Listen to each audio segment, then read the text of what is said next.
Olá, sejam bem-vindos ao JR Mundo. O governo peruano decretou estado de emergência sanitária no país devido ao aumento nos casos da síndrome de Guillain-Barré. Só no primeiro semestre foram 182 ocorrências. E para falar mais sobre este assunto, nós conversamos com a médica neurologista do Hospital Moriá, a doutora Keila Narimatsu. Doutora, seja bem-vinda ao nosso programa. Olá, muito obrigada pelo convite e é um tema muito importante. Com certeza a gente tem bastante coisa para conversar, Sim. doutora. Mas antes da nossa conversa, vale lembrar que toda quinta-feira, a partir das 7h30 da noite, tem um episódio novo do JR Mundo nas plataformas digitais da Record TV. Tem ainda o formato em podcast, no aplicativo da sua preferência. Doutora, que doença é essa? Que história é essa de síndrome de Guillain-Barré? Pois é, o nome ele chama tão atenção, É. né? Mas a síndrome de Guillain-Barré já é conhecida há muito tempo por nós neurologistas e é uma doença autoimune. É uma doença em que o próprio organismo, após contato com uma infecção bacteriana ou viral, ela desenvolve anticorpos, né, que são os nossos soldados de defesa, que por um acaso eles começam a atacar de forma errada e eles vão atacar o sistema nervoso periférico, os nervos que são responsáveis pela movimentação e comanda os órgãos do nosso corpo. Doutora, quando que a síndrome de Guillain-Barré aparece? A síndrome de Guillain-Barré é sempre uma doença pós-infecciosa.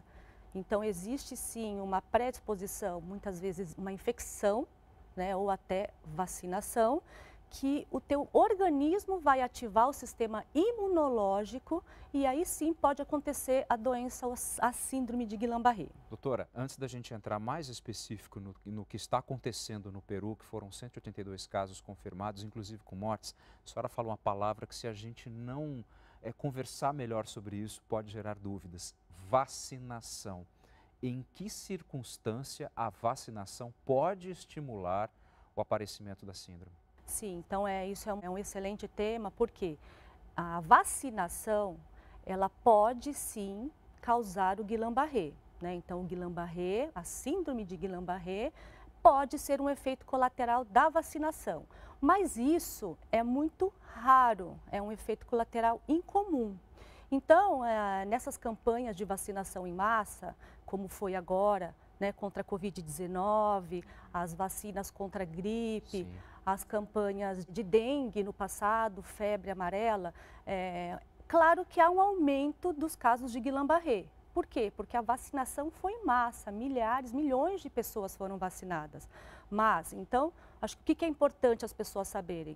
O Guillain-Barré pode aparecer depois de uma vacinação, de uma vacina? A resposta é sim. Entretanto, quando pesa o risco-benefício, o benefício de ser vacinado ainda é muito melhor do que o risco de se ter o Guillain-Barré. Tá? Então, é um efeito colateral, mas é muito incomum, é raro. Como, creio eu, que possam existir outros efeitos colaterais também devido a determinados tipos de vacinas. Sim, toda vacina ela tem seus efeitos colaterais, né? Tem pessoas que tomam uma vacina e não sentem nada. Assim como tem pessoas que tomam a vacina e ficam de cama, tem febre, dor no corpo. Mas pode causar sim as vacinas gerais contra vírus, bactérias, mas é algo incomum, é um efeito colateral raro a síndrome de Guillain-Barré. Doutora, vamos falar mais especificamente, então, sobre o problema que os peruanos estão vivendo. Segundo o Ministério da Saúde deles, foram 182 casos confirmados somente no primeiro semestre, inclusive com 4 mortes. Como é que nós podemos entender as mortes dentro desse quadro? É uma proporção expressiva? Como é que a senhora analisa? 4 mortes para 182 casos confirmados. Sim, o que a gente tem da literatura médica, a taxa de letalidade, a taxa de morte, né, depois que a pessoa adquire um Guillain-Barré, é em torno de 7%. Né? Então, ou seja, a grande maioria ela vai bem. É claro que tem o seu período de recuperação, o período de tratamento, mas a grande maioria vai bem. Só que existem os casos que são mais graves, quando há comprometimento da musculatura respiratória e a pessoa vai precisar do ventilador, aí sim, a taxa de mortalidade aumenta até 20%, né? E essas pessoas, elas acabam perdendo a vida por quê? por infecção pulmonar, uma internação prolongada, né? Correto. Então, sepsis, que é uma infecção generalizada, trombose, a embolia pulmonar e até por problemas cardíacos. Mas, no geral, a síndrome de Guillain-Barré, se diagnosticada de uma forma precoce e tratada, a grande maioria, ela evolui muito bem, o prognóstico é bom. E doutora, quais são os sintomas iniciais da doença? O sintoma clássico da síndrome de Guillain-Barré é uma perda de força, né? Então, uma dificuldade de andar, é uma fraqueza muscular que se inicia nos pés e de forma ascendente. Então, começa no pé e aos poucos ela vai subindo essa fraqueza. Então, claro que a pessoa ela vai se queixar do quê? De dificuldade para andar, de desequilíbrio, pela perda de força. É uma perda de força ascendente, né? E claro que pode ter manifestações sensitivas, como formigamento, queimação, dor. Mas o clássico é uma perda de força com a característica ascendente. Ela sobe essa fraqueza, Correto. podendo até parar a musculatura respiratória, paralisia facial. Doutora, os peruanos tiveram muito aumento, na verdade, nos casos de dengue. Houve uma ascensão, digamos assim, muito expressiva. A senhora vê uma possível relação do aumento nos casos de dengue também com o aumento nos casos de Guillain-Barré? Sim, com certeza uma das causas é o aumento. Eu sei que o Peru está passando por uma epidemia de dengue e aumentando os casos infecciosos da dengue, por exemplo, a chance de desenvolver uma síndrome pós-infecciosa, que é o Guillain-Barré, sim, tem total coerência.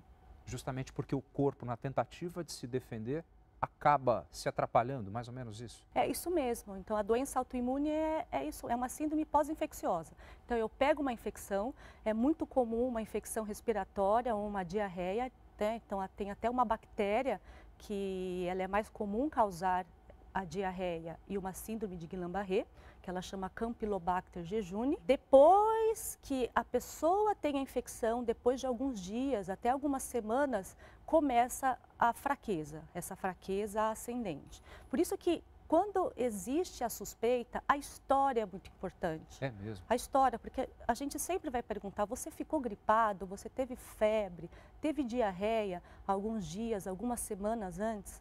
Então, no caso da dengue, se a pessoa tem dengue e depois de alguns dias, algumas poucas semanas, começa a ter uma dificuldade para andar, uma fraqueza, sim, é necessário que procure uma ajuda médica o mais rápido possível. O diagnóstico é complicado, doutora? É possível de se fazer, por exemplo, tudo bem que o nosso programa está focado na questão dos peruanos, né? Mas é possível, trazendo essa questão da fronteira para cá, fazer um diagnóstico, por exemplo, numa unidade básica de saúde? É interessante é que a fraqueza ela é ascendente, né? Então, a história é muito importante e no exame neurológico básico, né, o que a gente percebe? Que existe uma perda de força e no exame que nós utilizamos aquele martelo de Babinski, os reflexos estão ausentes. É mesmo? Então, isso é praticamente uma pós-infecção, isso já alerta todos os médicos sobre Guillain-Barré. Claro que daí sim é necessário coletar o líquor, né? Então, o líquor vem uma característica muito importante no líquor, que é o número de células normais e a proteína muito elevada. Então, o quadro clínico, a história e a coleta do líquor, isso já fecha praticamente o diagnóstico de Guillain-Barré. Doutora, no Peru, o governo anunciou a compra de imunoglobulina. Eu gostaria de fazer duas perguntas para a senhora. Primeiramente, o que é, mais especificamente, a imunoglobulina e como é que é feito esse tratamento? A imunoglobulina, ela é um anticorpo, né? E, com certeza, há dois tipos de tratamento para o Guillain-Barré. Um deles é utilizado a imunoglobulina, que são anticorpos que eu posso dizer que vão bloquear esses anticorpos, esses soldados de defesas que estão um pouco atrapalhados, né? Então, a imunoglobulina, com esse objetivo, ela é dada pela veia, ela é via infusional e com o objetivo de bloquear esses soldados de defesas que estão atrapalhados. E a outra forma de se tratar o Guillain-Barré é através da plasmaférese. Então, é uma máquina muito semelhante a uma máquina de hemodiálise. Correto. E o sangue ele é filtrado para tirar esses anticorpos que estão erroneamente atacando o próprio organismo. Como que a senhora classifica o tratamento? Ele é complexo?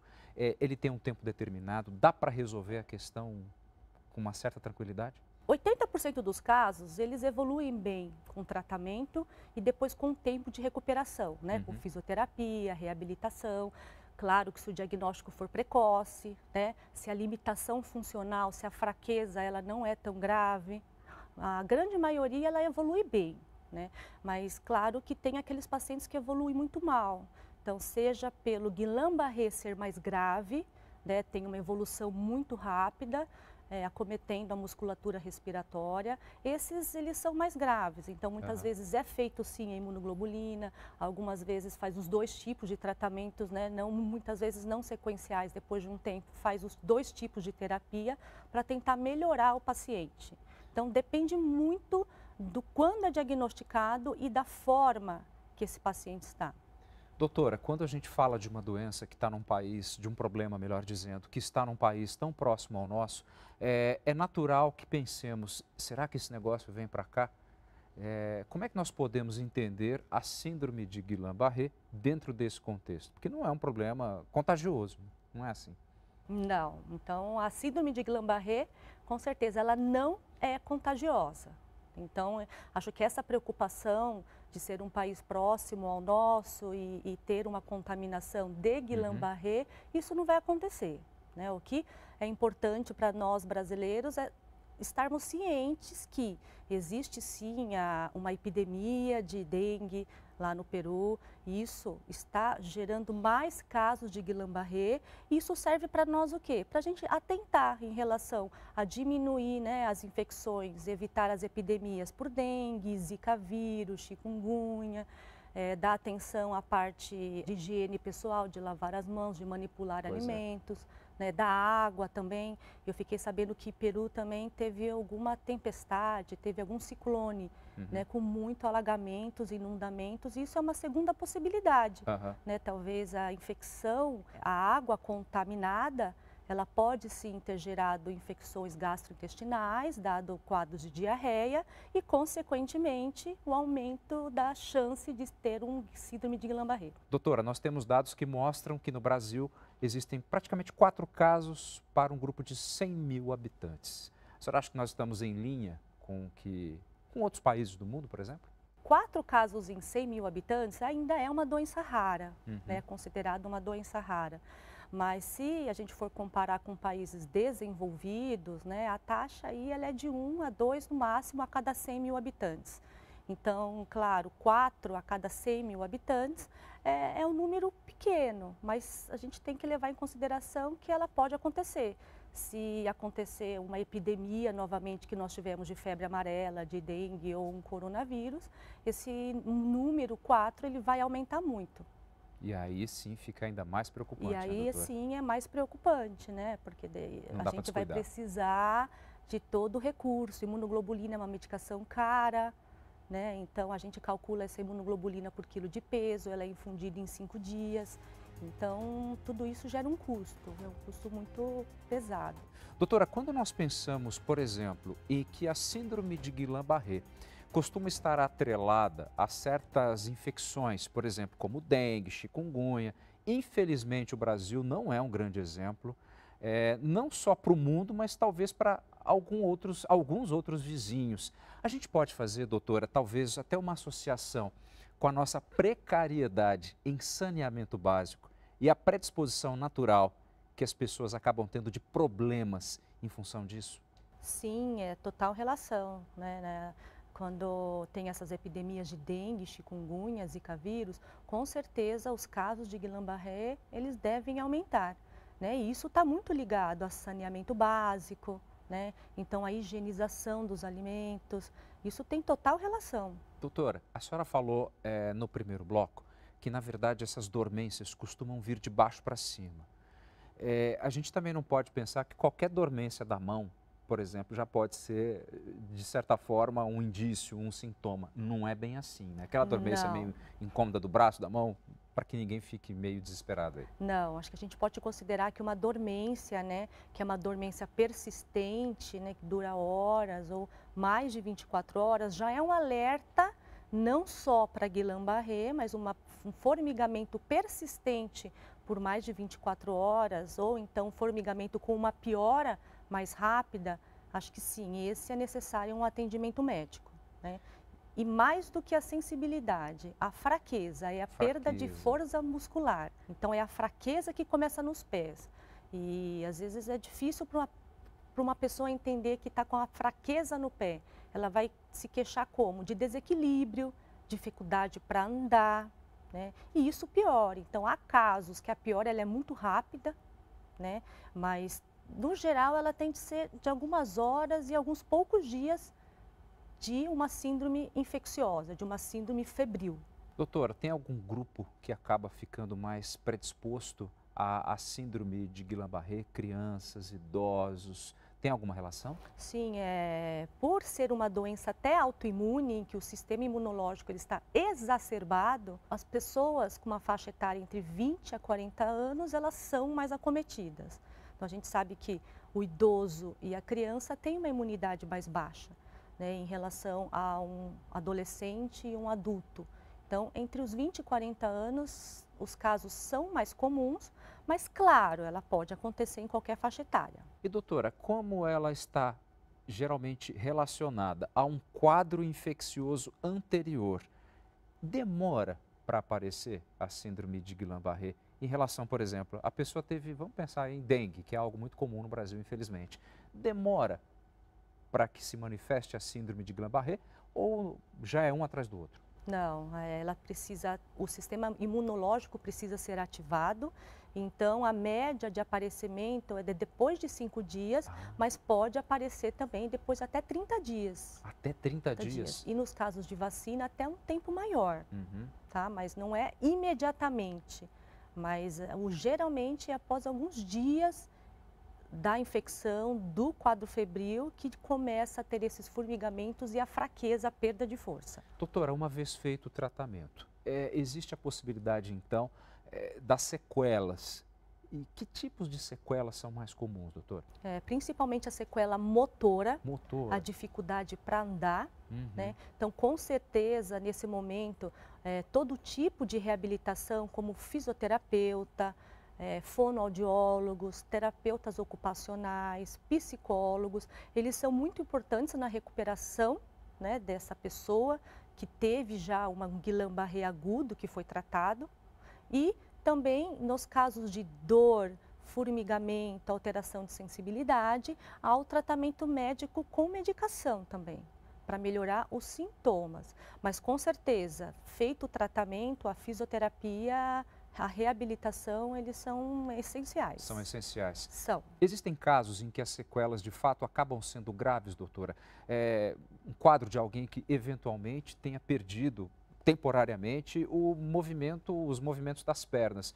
Existem casos em que talvez esses movimentos, mesmo fazendo fisioterapia, acabam ficando comprometidos mesmo? Sim, há casos de pacientes que até hoje eles têm a sequela do Guillain-Barré.